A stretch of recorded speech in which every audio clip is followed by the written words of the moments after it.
बच्चों कल आप लोगों को हमने आपका गीतावली पढ़ाई थी।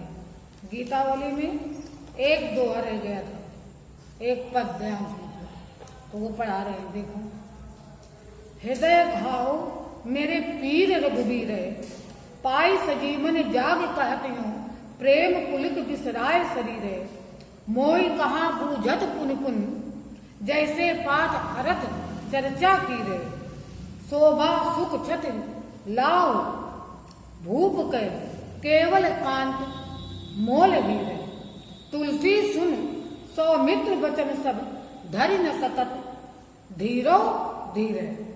उपमा राम लखन को की प्रीत की, क्यों दीजे खीरे नीरे। देखो, ये उस समय का वर्णन है जब लक्ष्मण जी को संजीवनी बूटी पिलाई गई, जब उनकी मूर्छा दूर हो जाती है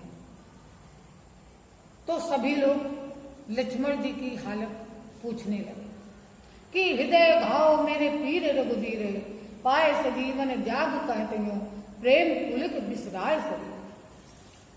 वहां पर बैठे हुए सभी लोग लक्ष्मण से पूछने लगे कि तुम्हारी अब कैसी हालत है। तो लक्ष्मण जी क्या कहते हैं, संजीवनी बूटी पाकर तथा मूर्छा को त्याग कर और प्रेम से पुलकित होकर अपने शरीर को भूलकर कहने लगे कि हृदय में घाव मेरे अवश्य है, पर उसका दर्द श्री राम को हो रहा है। मोई कहा बूझत पुन पुन, मुझसे बार बार ये क्यों पूछ रहे हो, जैसे पाठ अर्थ चर्चा कीरे, कीरे माने तोता, कि हमारी दशा तो उसी प्रकार है जिस प्रकार से तोते को पाठ पढ़ाया जाता है, लेकिन उसको अर्थ मालूम नहीं होता है। उसी प्रकार से हमें अपनी दशा का कोई भी आभास नहीं है, क्योंकि घाव मेरे हृदय में अवश्य है, लेकिन उसका दर्द श्री राम को हो रहा है। शोभा सुख छति लाऊ भूप कहे। शोभा माने सुंदर, सुख, छत माने हान, लाऊ माने लाभ, भूप कहे ये राजा को होता है। केवल कांत मूल हीरे, केवल हीरे की चमक का मूल केवल कौन जानता है, राजा जानता है, मैं नहीं जानता हूं। तुलसी सुन सौमित्र वचन सब, धरि न सकत धीरो धीरे। तुलसीदास जी कहते हैं, लक्ष्मण के इस प्रकार के वचनों को सुनकर वहां पर बैठे हुए सभी लोग अपने हृदय में धैर्य को धारण न कर सके और कहने लगे, उपमा राम लखन की प्रीत की, जो दीजे खीरे नहीं। राम और लक्ष्मण के प्रेम की यदि उपमा दें तो हम दूध और पानी से दे सकते हैं। जिस प्रकार से दूध में पानी मिला दिया जाता है वो दूध के ही रंग का हो जाता है, उसी प्रकार से राम और लखन का प्रेम बड़ा ही घनिष्ठ है। अब आगे देखो, दोहावली क्या है आपका, दोहावली है।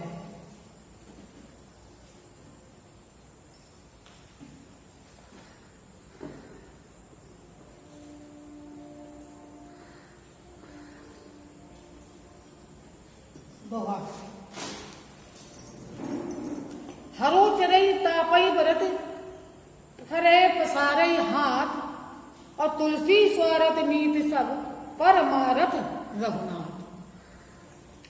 तुलसीदास जी कहते हैं कि इस संसार में सभी लोग स्वार्थ बस मित्रता करते हैं, केवल परमार्थ दूसरों की स्वार्थ की चिंता केवल भगवान राम को है। भगवान राम को इसी प्रकार से है, जिस प्रकार से वृक्ष हरा होता है तो लोग काट कर उसको जानवरों को चारा खिलाते हैं, और तापई बरत, और जब सूख जाता है तो उसको जलाकर तापते हैं, और जब वो फलता है उसमें फल लगते हैं तो लोग हाथ पसार कर ग्रहण करते हैं। ऐसा पर स्वार्थ, जब वृक्ष अपना पर स्वार्थ के लिए फल अपना पूरा शरीर देता है, लेकिन इस संसार में सभी लोग स्वार्थवश मित्रता करते हैं, लेकिन भगवान नाम एक ऐसे हैं जो दूसरों के हित के लिए ही अपना सब कुछ देते हैं। मान राखबो मांगबो पीसो नित नौने, और तुलसी तीनों तप हवे जो चातक मत ले।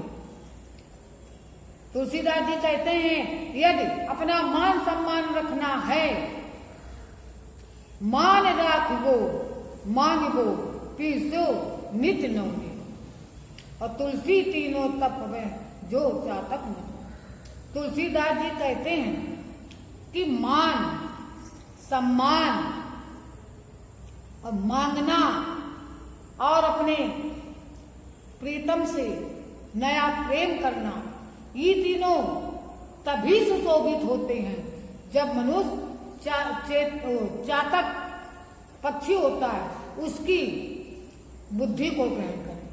क्योंकि चातक जो होता है वो कभी क्या करता है,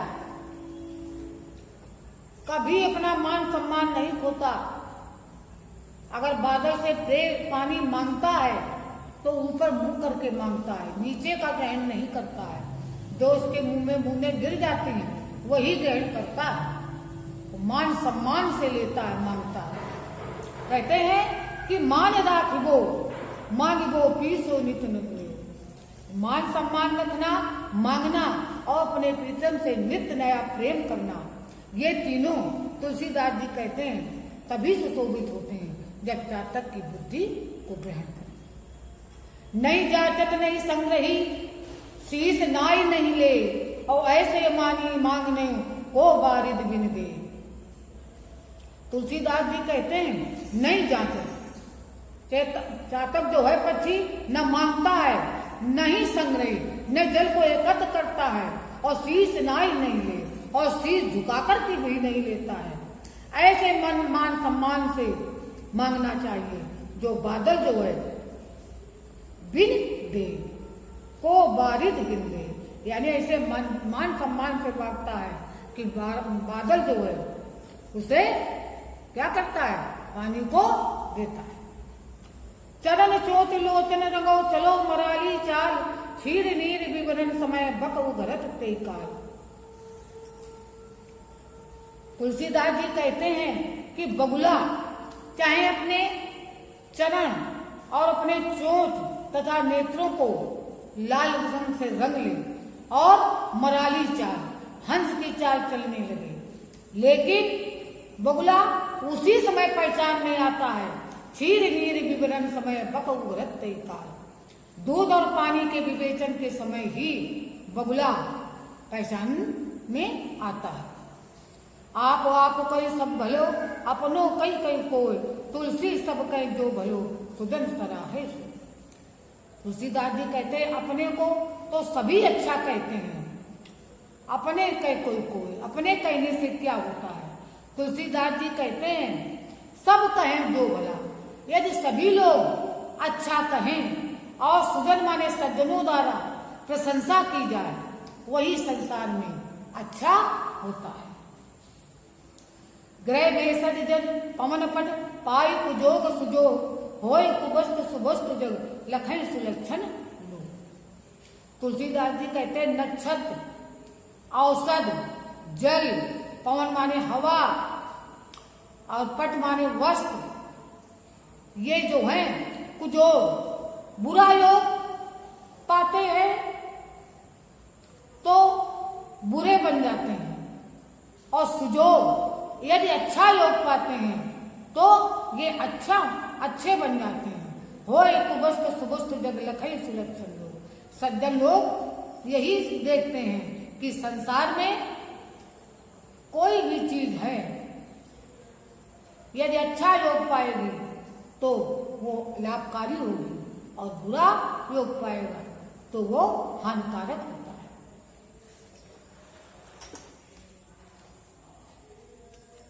जो सुर समझ अनीत रीति जागत रहे जो सोय, उपदेश वो जगाई वो तुलसी उचित न हो। बहुत अच्छा लिखा है। तुलसीदास जी कहते हैं जो सुनकर समझकर अनीत पूर्ण कार्य करता रहता है और जागते हुए भी सोने का बहाना करता रहता है। ऐसे लोगों को उपदेश देना, जगाना उचित नहीं है। बरसत हर्षत लोग सब करसत लखैन को, तुलसी प्रजा सुभागते भूप भान सो होय। तुलसीदास जी कहते हैं कि हमारे देश के राजा को सूर्य के समान होना चाहिए। जैसे सूर्य जब जल बरसाता है तो सभी लोग प्रसन्न होते हैं, लेकिन वो जब जल को अपनी ओर खींचता है तो उसे कोई नहीं देख पाता है। तुलसीदास जी कहते हैं उस राज की प्रजा सौभाग्यशाली है जिस देश में राजा सूर्य के समान होता है। मंत्री गुरु और वैद्य जो प्रिय बोले भय आस, राज धर्म तन तीन कर होय बेगही नाश। तुलसीदास जी कहते हैं मंत्री, गुरु और वैद्य जो किसी भय से प्रिय बोलते हैं तो इससे शीघ्र ही तीन चीजों का नाश होता है, राज, धर्म और शरीर। तुलसी पावस के समय धरी कोकिलन मौन, अब तो दादू बोली हैं हमें पूछिए कौन। तुलसीदास जी कहते हैं पावस माने वर्षा ऋतु के समय कोयल मौन होकर धैर्य धारण कर लेती है, क्योंकि वो सोचती है कि अब बरसात में तो मेढक ही बोलेंगे, अब हमको कौन पूछेगा। तो आप लोगों को आज दोहावली समाप्त कर दी। अब आप लोगों को जो विनय पत्रिका रह गई है वो आप लोगों को कल पढ़ाएंगे, तब तक इसी का रिवीजन।